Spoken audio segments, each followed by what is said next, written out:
Nous ne parlons forcément pas de la même Europe.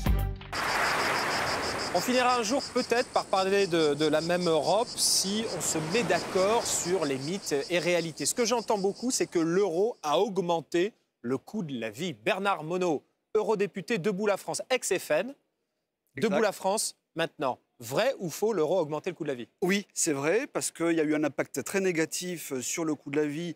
Prenons un exemple sur la baguette. En 2002... C'est bien français, ça. Oui, ça parle à tout le monde, ça. Une baguette en France, c'était à peu près 3 francs.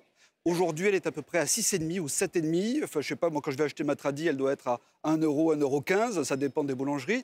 Mais c'est un bond de 100% du coût de la baguette. Et moi, je pose la question, est-ce que les salaires et les pensions de retraite ont augmenté de plus de 100% depuis 16 ans? Évidemment que non. Je peux répondre? Oui. Depuis 2001, donc, l'arrivée de l'euro, le prix de la baguette a augmenté de 1,7% par an.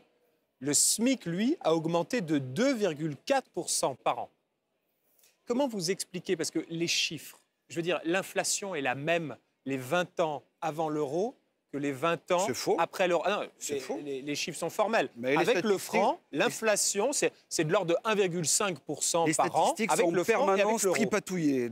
Oui, d'accord. Mais oui, regardez même le calcul du PIB. Le calcul du PIB a été modifié encore récemment, depuis 3-4 ans, pour y intégrer des nouvelles activités.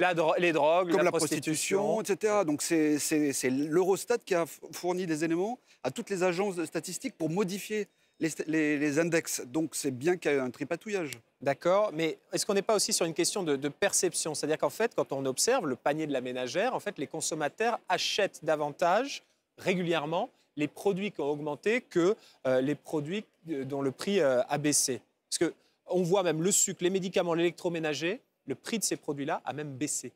Dans l'absolu. Depuis l'euro. Dans l'absolu, mais le problème, il y a aussi l'écart entre les salaires et le coût de la vie. Est-ce que les salaires ont augmenté dans la même proportion que l'inflation monétaire de l'euro? Non.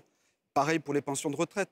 Donc, si vous voulez, il y a un décalage de plus en plus important, ce qui explique les inégalités, la précarité des gens, sans compter les pertes d'emploi, parce qu'il y a eu une régression sociale énorme dans la zone euro depuis 15 ou 16 ans. C'est délocalisation, c'est augmentation du chômage de masse, c'est précarité, inégalités qui ont augmenté.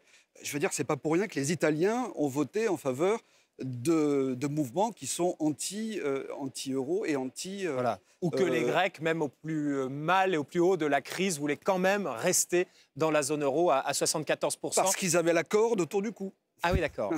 Bernard, et c'était Bruxelles qui la tenait. Bernard Monod, bon, globalement, le coût de la vie, c'est la faute à l'Europe. C'est la faute à l'Union européenne et à la zone euro. D'accord. Bon, l'Europe n'a rien à voir là-dedans. C'est la faute à l'Europe, toujours sur France Info, même l'été. Nous ne parlons forcément pas de la même Europe.